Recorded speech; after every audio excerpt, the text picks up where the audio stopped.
So what's the latest story? The latest story, well... Or a good story? Let's see here.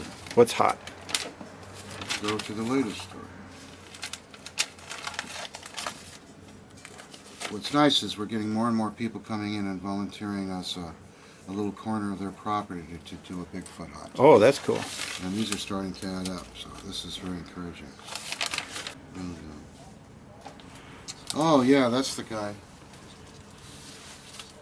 The man who made this drawing. His name is Bugs Adamson. And he saw the Bigfoot near Philo, which is up north of here and near a little town called Boonville. And he saw it on several occasions. I think he said it was about 9 feet tall. And at least one occasion he saw it in the company of his brothers. He's got 2 or 3 brothers, and they have some kids, and the whole family saw it. It was in the creek, as I recall. And then he made a drawing of it as it looked when it was walking across a parking area on the property. Well, one of the questions, did they mention what color it was? He said it had, Ralph thought it had a white face, but they didn't say what color the coat was. You know, I don't... Ralph, did this guy that did this drawing ever mention what color the coat was? It was, oh, the color of the skin? I mean the fur? The fur. Yeah, it was blackish gray. Blackish gray. Yeah, the face was tan, like a worn homeless person. But he said it was wrinkled and it wasn't hairy. The face wasn't as hairy. Right. Yeah, I know. And he draws it with a lot. Yeah, there's had bangs like that. There's a drawing today on Ohio Bigfoot hunters of a Bigfoot in the Midwest somewhere that kind of resembles that. Only not. This one has the shoulders up to above the ears. That one has more of a, not a neck. It's, first of all, it's just a head shot, but it's a nice drawing, and it's the same thing, open around the eyes, has a humanish nose, big nose, but human, and hair or fur around, the top of the head, around the past the ears and under the chin. Maybe like a goatee kind of thing.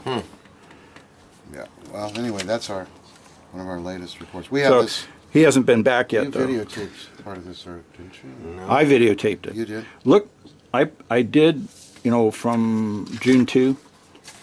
I was videotaping when you were telling that story. 65-minute YouTube video of that day. Oh my God. And if you start at 5150, time 5150, is where you're telling that story, and then a couple of others that came after it. So these pictures behind here, Dave. I can see there the one on the left. Google Earth is like there's an apple orchard there, and that's where they heard. They went out to investigate, unannounced, and heard a scream when they were getting ready to leave. And the one on the right, that's the Felton Quarry, is it? Yes. And that's where this stick structure thing that's here was seen. Well, yeah, it's below that, down in the creek, below the quarry. And where you private property. What's the difference between had the encounter with the coyotes? The abominable snowman and Bigfoot? Or are they all considered to be the same creature? They're all mystery primates, number one. Mystery primates. Yeah, or cryptids, as they call them. So they are different Animals things. that are said to exist that haven't been proven to exist. So they have that in common. The Yeti, of course, is a Nepalese word, and so that's describing primates that they see in the Himalayas and in those areas. The Sasquatch was the word used by the Canadians. When they were writing and talking to the Indians, they made an anglicized version of several native terms. And then Bigfoot was a moniker given to a particular Sasquatch that was visiting a construction site and causing some problems with vandalism, throwing big tires over cliffs and 55-gallon oil drums. And the construction workers would see the footprints in the fresh dirt in the morning, and they'd say, oh, Bigfoot was here again last night. So that's how that is. So Bigfoot, Sasquatch, the same thing. They're all mystery primates. But I think that the Yeti is likely to be much more of an ape-like primate, and the Sasquatch more human-like. That's how I differentiate them. But that's just a hypothesis, and if I find some evidence tomorrow that goes against that, then I might tell you something different. This one here looks so much like an orangutan to me, and then I read down where they thought it was an orangutan. Yeah. It looks so much like one. Well, sometimes Bigfoot sighting reports are known animals that are seen in places they don't belong. That's another thing. An orangutan would not belong around here at Yeah, all. and that's, cryptozoologists talk about that too. Animals that are out of place. So we have alien animals in this country, and a lot of them are in Florida because it's the most southern state. And these animals, like these big pythons and chimps and orangutans, they're all coming from tropical jungles. So they want to live at the equator. So when they're freed in North America, they tend to head south. And so in the bottomlands, we have lots of reports of skunk apes and things like this that are more likely to be apes. And that certainly is an orangutan, I would think, in that picture. Well, one of the videos I saw of a friend of Tim Fasano's, there's an area in Florida where he went where there is a bunch of wild monkeys living. Mm-hmm. Not surprising. And doing quite well. I have reason to believe that we've had gibbons here in this area in the Santa Cruz Mountains at times in the past 50 years. I've experienced them a few times. And I've seen them. There were gibbons here that were owned by people. How old? And it's a simple matter to... I think gibbons are like most primates, and they live to be pretty old. Yeah, because if you knew of them back, how long ago did you say, 20 years ago? Yeah, they could be as old as me. Yeah, they could still be around. Yeah, that's right. Did you see that a month ago or so, the chimp that walked upright died at 55? The chimp, you mean Oliver, or do you... I forget what his name Or was. do you mean the gorilla? No, there's a gorilla that walks upright, but he doesn't walk all the time upright. This was a oddity that became quite popular, like in the There's one that's 50s, using an 60s. iPad now. That's tough. I swear. 50s and 60s. Taught it how to use the iPad for communication. Yeah, that would be Oliver. Wow. That's one of my ideas, is to get a... Okay. That's one of my ideas, is to get a refurbished pad and with Sesame Street or something on it and stick it out in the forest. Well, they with a talk GPS. They talk to chimps with little screens that have symbols on them. Yeah. And they can look at a screen of symbols and remember them and where they were on the screen better than any To get human stuff, yeah. ever. But see, hunters and stuff put out trail cams too. And that's why I don't know why we haven't got something on a trail cam Well, I'll someplace. tell They you haven't what got 'em. that is. You've seen pictures of animals that have been taken on trail cams, right? And invariably, you'll see a deer or a bear or something, and it's looking right at the trail cam, right? His eyes are right on it. And they don't hide those trail cams. They stick them right on a tree, right out in the open, because they assume that animals are too stupid to worry about it. And most animals are. But a Bigfoot is smarter than a four-legged animal, and he's going to be more reticent to approach a game camera.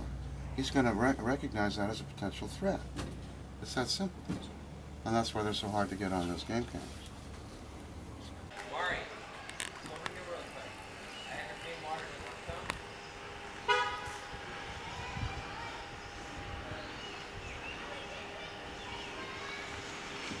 We're at Henry Cowell, Redwood State Park in Felton, California.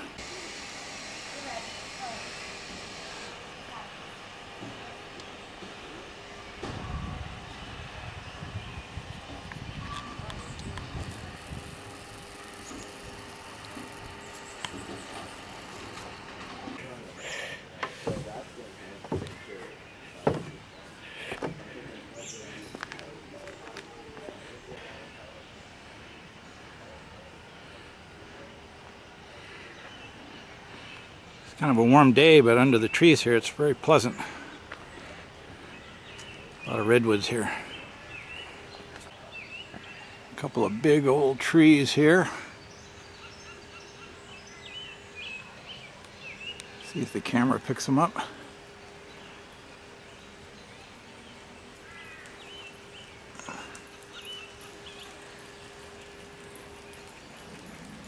Sorry, I'm not. It's okay. Ooh, nice dog.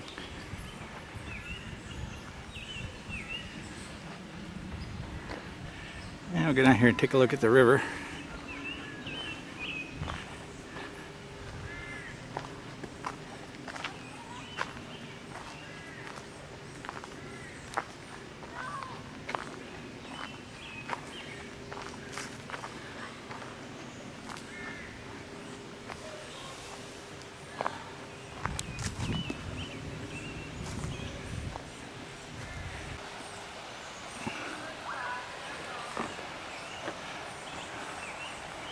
Some people playing on a rope swing down there.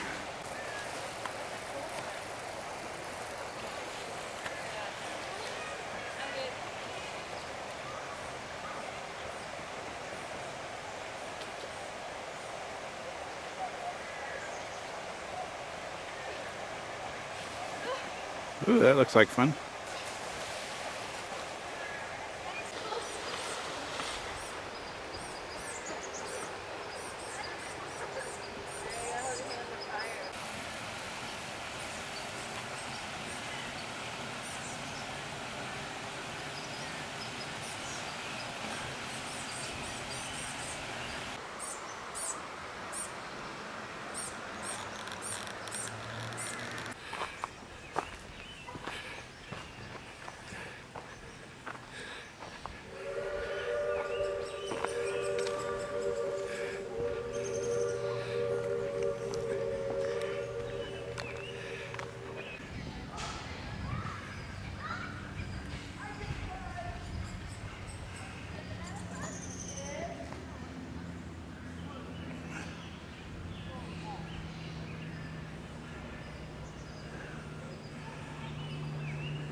Mine's 14 here.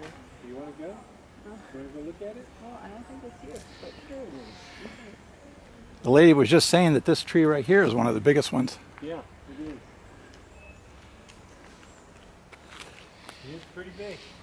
But that, there's one in there that's bigger. Come on, Ronnie.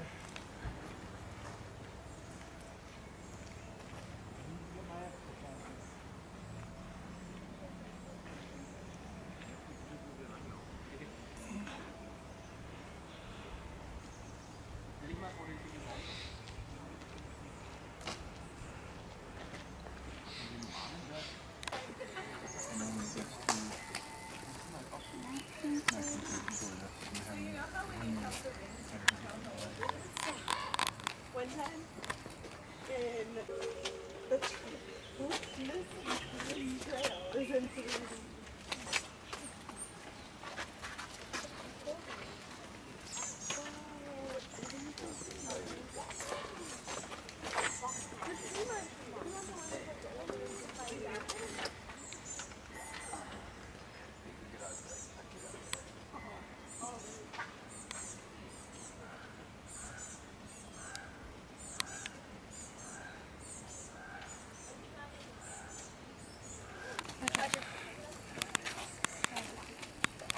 Oh, that's okay. Good scale.